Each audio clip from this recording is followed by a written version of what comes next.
हार्दिक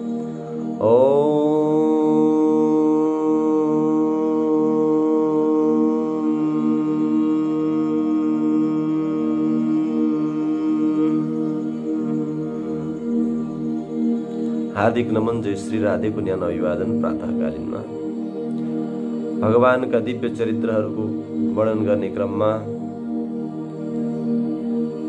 आज पुत्रदा एकादशी व्रत श्रावण शुक्ल पक्षको जो एकादशी हुनुहुन्छ यहाँको वर्णनमा हामी आएका छौँ। यसको महिमा, यसको व्रत गर्नाले कस्ता कस्ता प्रकारका फलहरू प्राप्ति हुने गर्दछन्। मनुष्य जीवनमा व्रतको धेरै ठुलो महत्त्व छ। यसमा पनि एकादशी पनि अत्यन्त ठुलो महत्त्व रहेको छ। यो हामीले जानकारी नै छ, पूर्व हामीले सत्सङ्गहरू गर्दाखेरि पनि जानकारी भएकै कुरा हो। त आज हामी यो पुत्रदा एकादशी नामले मात्र नै यसको अर्थ लाग्दछ। यसको अर्थ के त भन्दा पुत्रदा, पुत्र दिने जसको पुत्र छैन त्यसलाई चाहिँ पुत्र दिने, जसको पुत्र नै छैन, जो अपुत्र छ त्यसलाई चाहिँ पुत्र प्रदान गर्ने, यस्तो प्रकारको यसको फल रहेको छ। अब समाजमा यस्ता प्रकारका अनेक प्रकारका परीक्षणहरू अति व्यग्र तरिकाले चलिरहेका छन्। सबैलाई चाहिँ प्रुफ चाहियो, प्रमाण चाहियो। के गरे, कसो गरे, कहाँ गरे, कसले गरे, कहाँबाट सुरु भयो भन्ने अनेक प्रकारका प्रश्नहरू जागृत हुने गर्दछन्।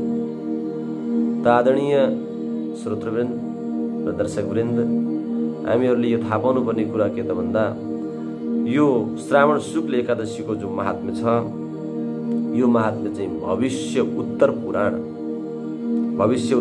नामक एउटा 18 पुराणहरू मध्ये एउटा पुराण छ। त्यस पुराणमा अन्तर्गत यो वर्णन गरिएको हो। र यसमा के लेखेको छ, कस्ता प्रकारका चर्चाहरू छन् भन्ने चर्चाहरू हामी यहाँ गर्न गइरहेका छौँ। हजुरले ध्यानपूर्वक श्रवण गर्नुहोला। भगवान श्री कृष्णका परम भक्त युधिष्ठिरजी महाराज एक दिन प्रश्न गर्नुहुन्छ भगवान श्री कृष्णलाई।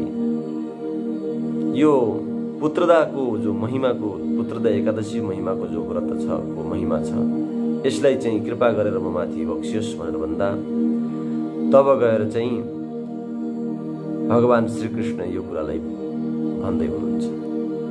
हे राजन, हे युधिष्ठिर, महाजित नाम गरेको द्वापर युगमा, द्वापर युगको आदिकालमा माहिष्मतिपुरमा महाजित नाम गरेको एउटा राजा थियो, जो सदैव प्रजा पालनमा तत्पर रहन्थ्यो।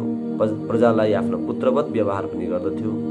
कुनै पनि प्रकारले कतै कहीँबाट पनि केही पनि प्रकारका अनेक प्रकारका शङ्का उपशङ्काहरू अथवा अनेक प्रकारका ती जिज्ञासाहरू, आफूलाई अपूर्ति भएका चर्चाहरू कतैबाट पनि आउँदैन थिए। प्रजा पालनमा तत्पर भएर पनि समय बित्दै जाँदा उनको एउटा पनि पुत्र भएन। अरूको त कुराको टाढै गरौँ, एउटा राजाको पुत्र भएन भने युवराज पदवी कसरी चाहिँ उसलाई अर्पण गर्ने? युवराज पदका निमित्त राजाको पुत्रको पनि एउटा यस्तो प्रकारको विधान छ।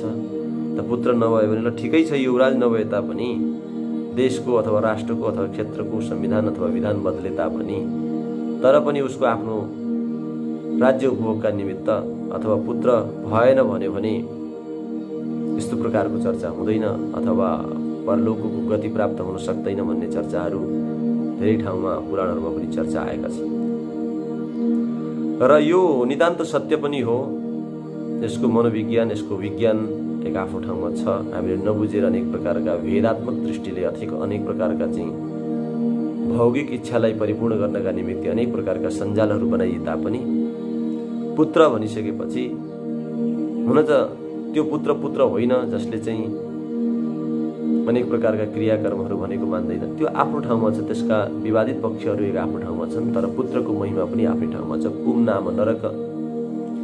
पुम नाम गरेको जो नरक छ, त्यो पुत्रको द्वारा नै निवृत्ति हुन्छ भन्ने यस्तो प्रकारको चर्चा प्राप्त भएको छ। र यसै कुरालाई चाहिँ त्यहाँ जनमानसमा खैला बैला मचिसकेपछि आफ्नो चाहिँ पुरोहित कहाँ गए तिनी राजा, महाजित राजा। तिनी राजा त्यहाँ गइसकेपछि अब तिनी राजाले पुरोहित कहाँ शरण परिसकेपछि पुरोहितले भन्दछन् कि यिनका निमित्त हामी केही उपाय गर्दछौँ भनेर केही जनहरूका साथमा जङ्गलतर्फको बाटोतर्फ जान्छन्, जहाँ अत्यन्त एउटा दिव्य भद्र, अत्यन्त तेज युक्त सन्तको दर्शन गर्दछन्। त्यसैले हामीले इतिहास पनि चर्चा गर्दा, हामी पुरानो अनेक प्रकारका महात्म्यहरूको चर्चा गर्दा पनि हामीले पूर्व केही भिडियो एपिसोडहरूमा पनि हालेका छौँ। सन्त कृपा भन्ने एक यति ठुलो कृपा हो जसलाई चाहिँ भाग्य पनि बदल्न सक्ने क्षमता सन्तमा हुने गर्दछ। हामीले पद्म पुराण अन्तर्गत श्रीमद् भागवत महात्म्यको चर्चा गर्दाखेरि पनि हामीले त्यहाँ प्राप्त गरेका छौँ कि सप्त जन्मावधि तब पुत्रो नैवच नैवच भन्ने जो चर्चा आएर पनि त्यस कुरालाई पनि फेरि यहाँ पुष्टि पारेर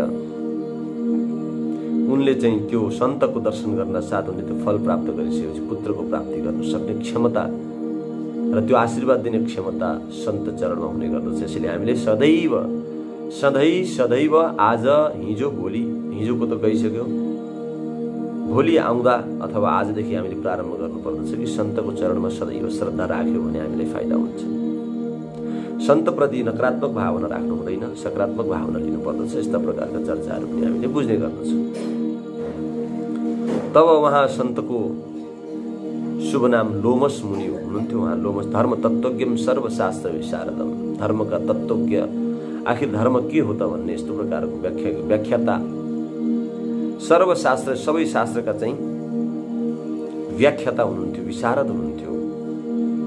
र उहाँलाई देखेर सबैजनाहरूले त्यहाँ प्रणाम गरे, कोटी कोटी वन्दन गरे, सन्त चरणमा सबैले बिन्ती गरे। अनि त्यसपछि लोमसले भन्नुभयो कि के कारणले यहाँ आउनुभयो?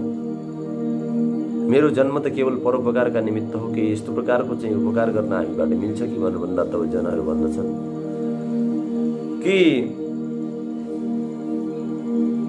मही जिन्नाम राजासो पुत्रहीनोऽस्ति साम्प्रतम् वयं तस्य प्रजा ब्रह्मन् पुत्रवत्तेन पालिताः। हाम्रो एउटा राजा हुनुहुन्छ, राजालाई विष्णुको स्वरूप मानिन्छ, जो पालन गर्दछ, विष्णुको स्वरूप मानिन्छ। सृष्टिकर्ता ब्रह्म, पालनकर्ता विष्णु, संहारकर्ता शिवजी भनेर भन्दा यसमा अत्युक्ति हुँदैन। धेरै प्रकारका चर्चाहरूमा हामीले प्राप्त गरेका छौँ। तब